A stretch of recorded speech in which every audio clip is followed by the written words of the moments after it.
السلام علیکم، Kamran cooking studio میں آج ہم قہوہ تیار کر رہے ہیں جو آپ کے معدے کے لیے انتہائی مفید چیز ہے۔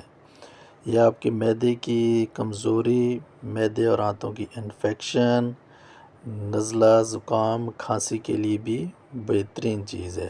ان میں جو ہم انگریڈینٹ استعمال کر رہے ہیں وہ آپ کے کچن میں ہر وقت موجود ہوتے ہیں، تو یہ آپ اپنی روٹین میں یہ چیز لے کے آئیں تو انشاءاللہ بہت ہی آپ کو فائدہ دے گا۔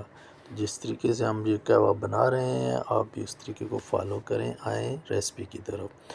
بسم اللہ الرحمن الرحیم۔ سب سے پہلے ہم نے 1 ٹی اسپون اجوائن لی ہے، 1 سے 1.5 ٹکڑا ادرک کا ہے اور اتنا ہی ہلدی ہے 1 سے 1.5 انچ۔ ان کو جولین کٹنگ میں ہم نے کٹ کر لیا ہے، اور پودینہ ہے 10 سے 15 پتے، اور دار چینی ہے 1.5 کا، اور 2 گلاس ہم نے پانی لیے ہیں اور اس میں یہ چیزیں ہم نے ایڈ کر دی ہیں۔ اس کے بعد ہم نے اس کے نیچے آگ جلا لینی ہے، تیز آنچ پہ اس کو پکانا ہے جب تک بوائل آ جائے، تب تک ہم نے اس کو تیز آنچ پہ رکھنا ہے، اور جب اس کو بوائل آنا شروع ہو جائے تو اس کے بعد آپ آنچ کو ہلکی کر دیں اور اس کو 15 سے 20 منٹ تو پکائیں۔ اگر ٹائم ہے آپ کے پاس تو اس سے زیادہ بھی ٹائم دیں، بالکل دھیمی آنچ پہ۔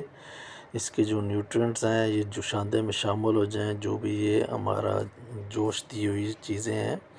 تو یہ دیکھیں ابھی 2 گلاس ہم نے پانی ایڈ کیا تھا تو یہ پک کے ہمارے پاس یہ آدھا کپ رہ گیا ہے۔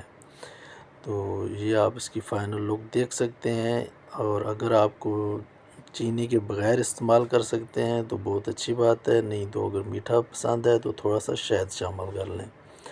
تو یہ آپ کے معدے کی جتنی بھی تکالیف ہیں، کمزوری ہیں، ان کو کچھ دن میں انشاءاللہ ختم کر دے گا۔ ملتے ہیں نیکسٹ ویڈیو میں۔